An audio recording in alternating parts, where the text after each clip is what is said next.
घी बनने की सुगंध से दौड़ा चला तो है, जे सोच के कि मैया कछु विशेष बना रही है। तो चे तो अभी तक सो रहा है। बहुत समय हो गया है, बिना कछु खाए पिए सो गया है। जाके उठाती हूँ।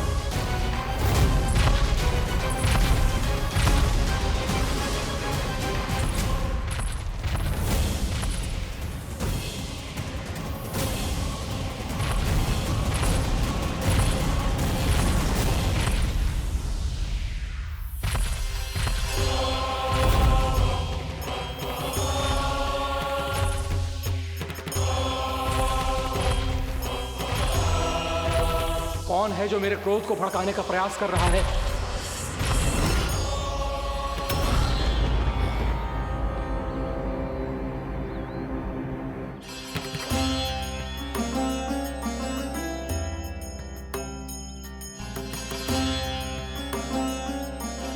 अभी क्या देखा मैंने? किसके पांव थे वो?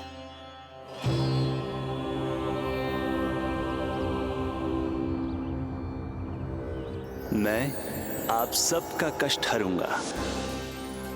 मैं अवश्य अवतार लूंगा। मैं अवश्य अवतार लूंगा। श्री कृष्ण के रूप में। श्री कृष्ण के रूप में। श्री कृष्ण के रूप में।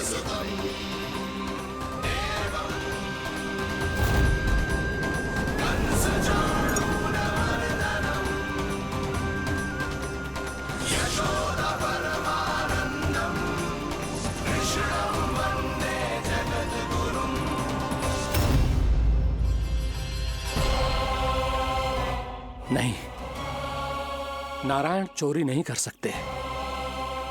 अवश्य ये कोई पाखंडी है। यदि मेरा आभास सही है तो अब न ये मेरे क्रोध से बच पाएगा और न ही मेरे श्राप से। न ये मेरे क्रोध से बच पाएगा और न ही मेरे श्राप से।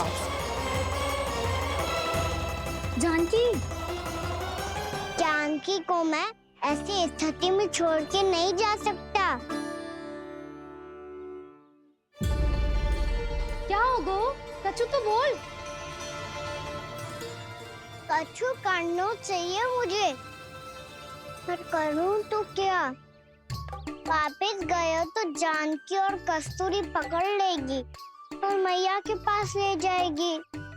समय पे घर पे ना पहुंचा तो पकड़ा जाऊंगा। हे नारायण, अब आप ही कोई सहायता करो। जी क्या हो गया जानकी को?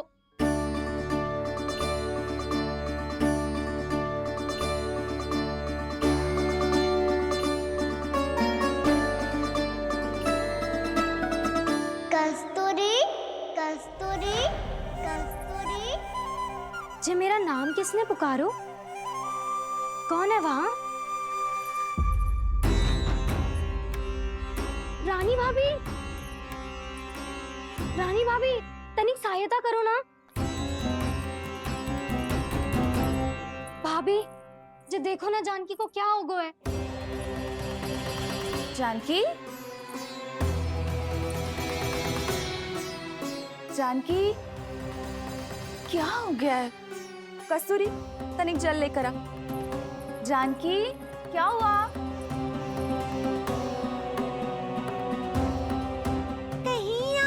तो नहीं सोच रहे प्रभु कि बड़ी माँ थोड़ी देर में मैया को भी यहाँ बुला लेंगी? हाँ, और तब मैं निश्चिंत होके घर जा पाऊंगा। पर प्रभु, यदि मैया को घर से निकलने से पहले ही पता चल गया कि आप घर पर नहीं हैं, तो क्या होगा? ना, कछु तो गड़बड़ है। कहीं चोट लगने का तो प्रभाव ना है कि जे इतना सो रहा है।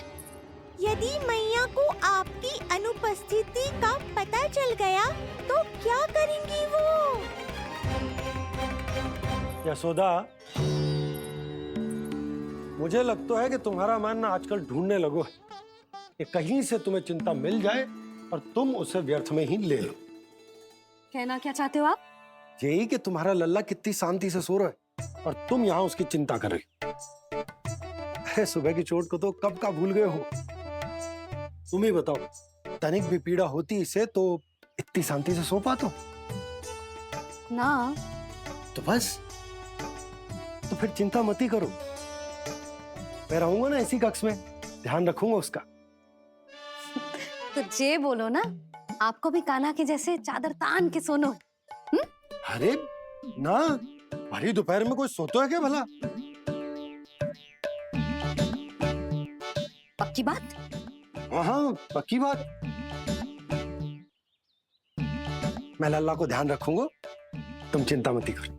हाँ हाँ हाँ ठीक है। वैसे भी मुझे बहुत कार्य है। इतना सारा माखन इकट्ठा होगा है, पुराना होने से पहले इन सब का घी निकालना है। जानकी कह रही थी आएगी सहायता करने, तो कहीं ना है। और भले ही मैया को पता ना भी चला हो, पर बाबा तो इस समय प्रतिदिन आपके साथ खेलते हैं। यदि उन्हें पता चल गया तो?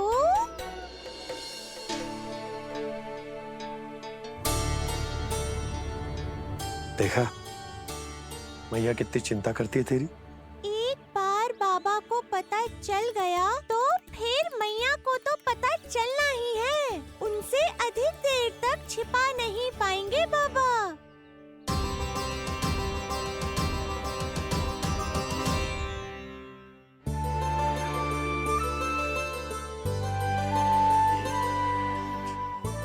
तेरी मैया ने मुझे इतना खिला दियो कि मुझे बड़ी तीव्र नींद आ रही।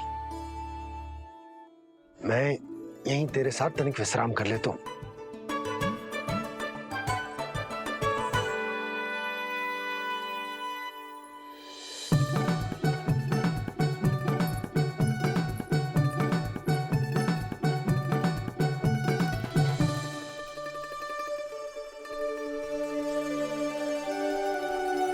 पता था मुझे यही होने वाला है। दोनों बाबा लल्ला आनंद से नींद लो, मुझे बहुत सारा कार्य करना है। चाहे बाबा को पहले पता चले या मैया को, आपके लिए तो दोनों ही स्थितियों में संकट है प्रभु। तीनों स्थितियों में बोली? तीसरी स्थिति कौन सी प्रभु? वो भी तो पधार रहे हैं। वो कौन? जगत विख्यात महर्षि, अत्यंत क्रोधित स्वभाव वाले। प्रभु? महर्षि दुर्वासा। उनका गुस्सा बहुत खतरनाक है, इतना कि देवराज इंद्र तक नहीं बचे। मेरा ऋषि दुर्वासा का घोर अपमान किया है तुमने देवराज इंद्र। जिस प्रकार से तुमने मेरी वरदान में दी हुई माला को ठुकराया है, उसी प्रकार से तुम्हारा पद तुम्हें ठुकराएगा और तुम्हारे साथ साथ अन्य सभी देवता भी अपने अपने पदों से नीचे गिरकर श्री विहीन हो जाएंगे। ये मेरा शाप है तुम्हें, ये मेरा शाप है तुम्हें, ये मेरा शाप है तुम्हें।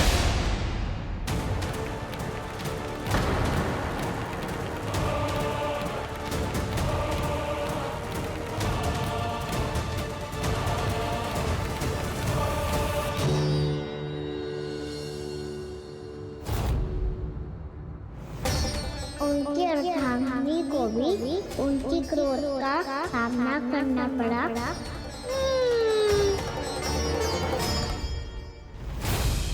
तुमने मेरी आज्ञा का अनादर करके मेरे सम्मान को भस्म कर दिया है कदली। इसलिए मैं तुम्हें श्राप देता हूं कि तुम इसी क्षण भस्म के ढेर में बदल जाओगी।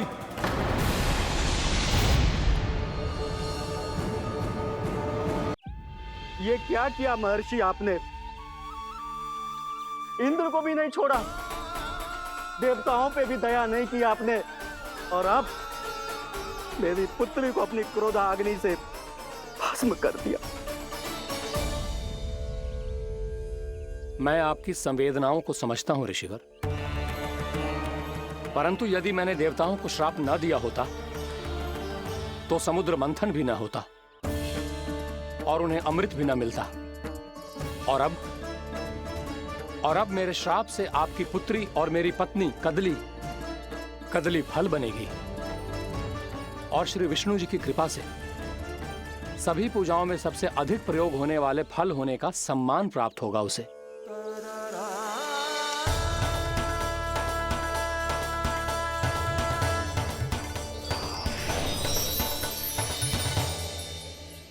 पर इससे आपके क्रोधी प्रवृत्ति को उचित नहीं ठहराया जा सकता।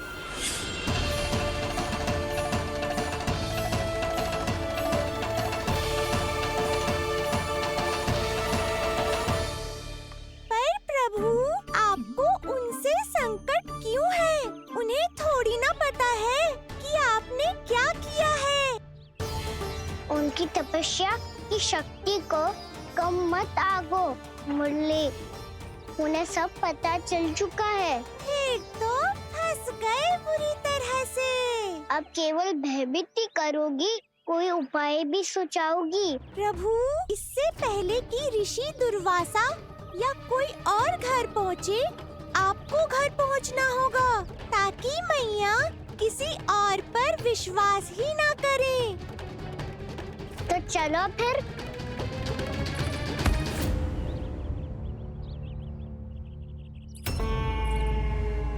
कान्हा, लगी तो नहीं तुझे? बैग तो ऐसे रहता जैसे पीछे कोई चक्रवात आ रहा हो। चक्रवाती आरोह है ताऊ, क्रोध का चक्रवात।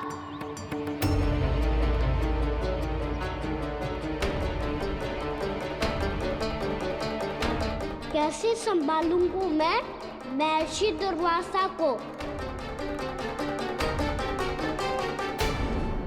कान्हा, कहाँ खो गया? और ये माखन क्यों लगा है तेरे मुंह पे?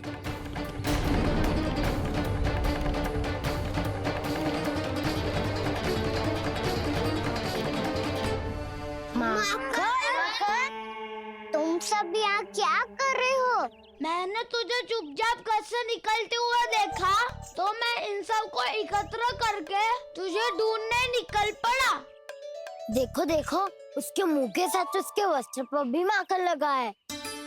लगता है माखन खा के ना माखन में डुबकी लगा के आए हुए कान्हा। कहाँ से? अकेले अकेले चला गो अपने पक्के सखा से, पूछो तक ना तूने।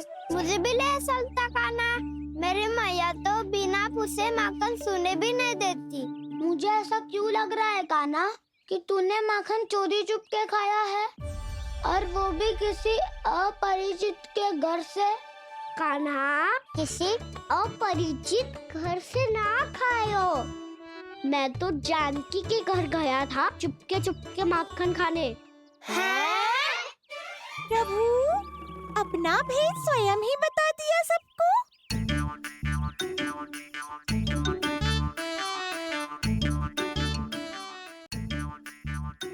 मेरा अर्थ है कि जानकी का घर खुला था तो मैं भीतर चले गयो। ना पूछे। पर वो तो सो रही थी ना, इसके लिए मैंने माखन बिना पूछे ही खा लियो। इसी को तो चोरी करना कहते हैं कान्हा। चोरी? ताई जी को पता चल जाएगा तो क्या होगा तेरा? कौन बताएगा मैया को? हम बताए या ना बताए, तेरे मुंह और वस्त्रों पे लगा माखन स्वयं ही बता देगा।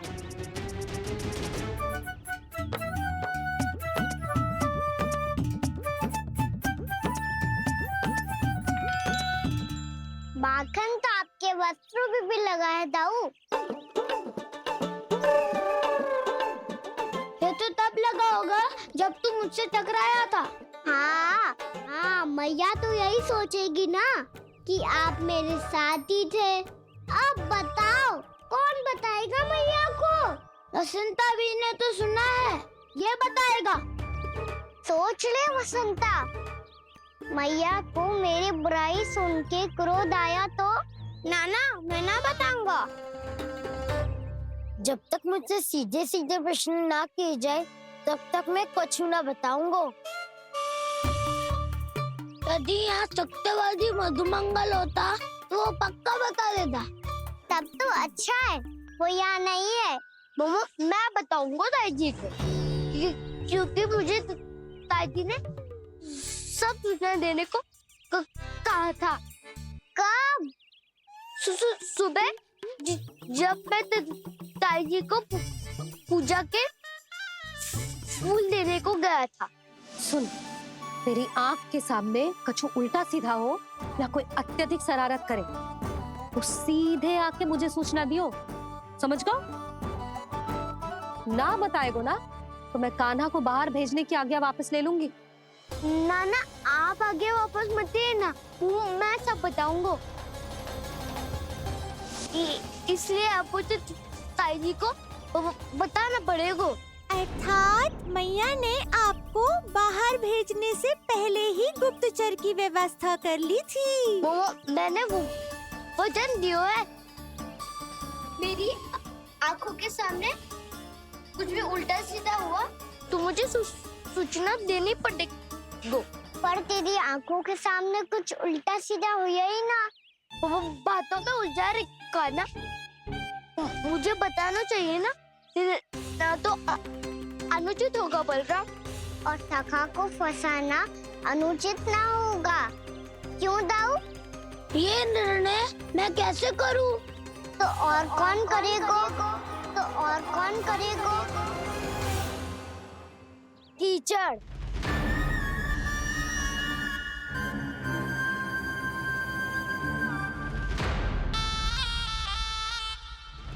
कीचड़ इन्हें कैसे करोगे? कान्हा और सीता माँ के बीच में कीचड़ फेंको प्रतियोगिता करते हैं। जो जीता सब उसी का ही साथ देंगे। बोलो स्वीकार है? स्वीकार है।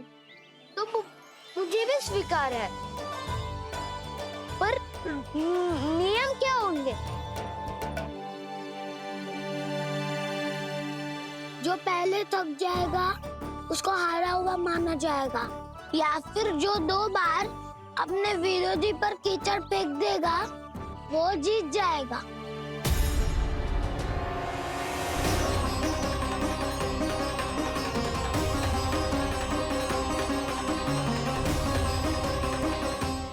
माखन चोरी की घटना के कारण महर्षि पहले ही क्रोधित है। अब कीचड़ से खेलता हुआ देखकर उन्हें और क्रोध न आ जाए।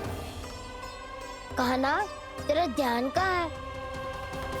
खेल आरंभ होने वाला है। अब चुनौती स्वीकार कर ली है तो खेलना तो पड़ेगा ही। तो फिर चलो।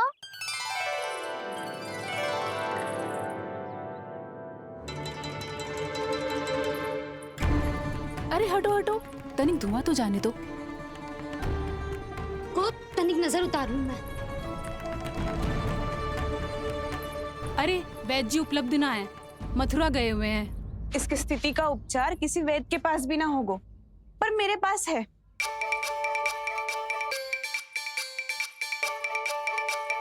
अरे अरे बस करो ये सब। ये अधिकतर समय यशोदा के साथ ही होती है। हो सकता है उसे कुछ पता हो। जाओ, कोई शीघ्र जाकर यशोदा को बुला लाओ। मैं बुला लाती हूँ। हाँ हाँ।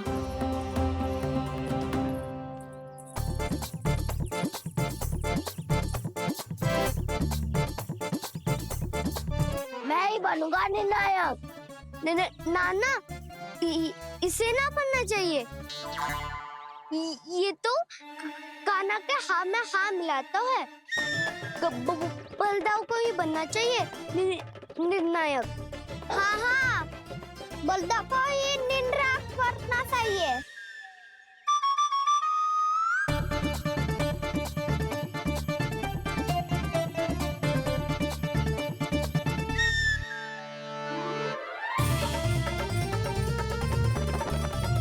आरंभ करो।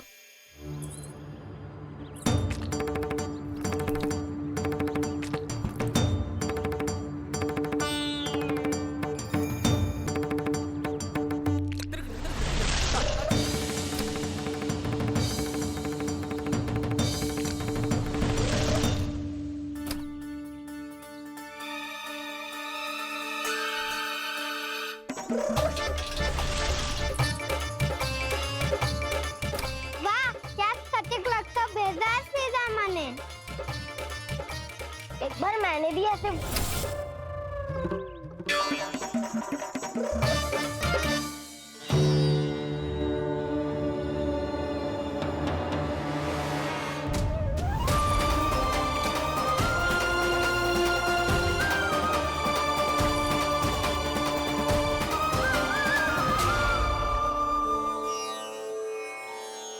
मैं बिल्कुल सही था।